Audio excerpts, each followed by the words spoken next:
msaidizi wa timu ya mawakili. Sisi kimsingi timu yetu ndo tunaitengeneza na tuko kwenye hatua za mwanzo kabisa, tofauti na wenzetu waandishi ambao timu yao walitengeneza.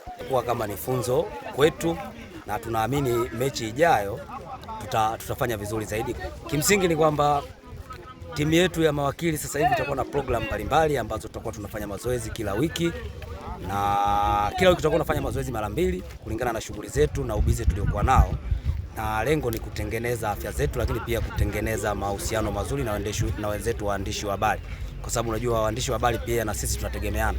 Ule waandishi wa habari ni muhimili ambao unajitegemea, na sisi tunawategemea sana kwenye kazi zetu, na wao pia wanatutegemea kupata elimu ya sheria.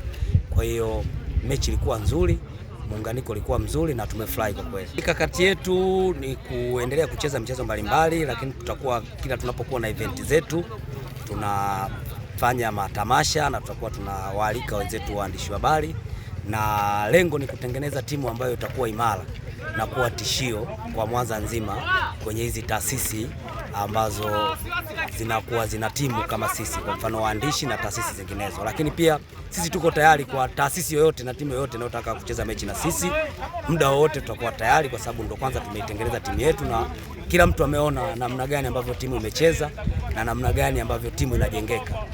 Tumepata mwalimu ambaye tulimuomba atusaidie, kwa sababu sisi tunadili zaidi na sheria na masuala ya mpira ni utaalamu.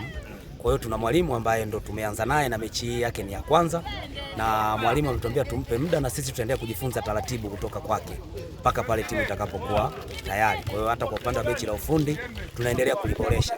Tuna mwalimu mmoja, lakini bado tunaendelea kutafuta walimu wengine na wataalamu wa mazoezi ya viungo na wengineo ambao wataweza kutusaidia kwenye benchi la ufundi la timu yetu ya mawakili.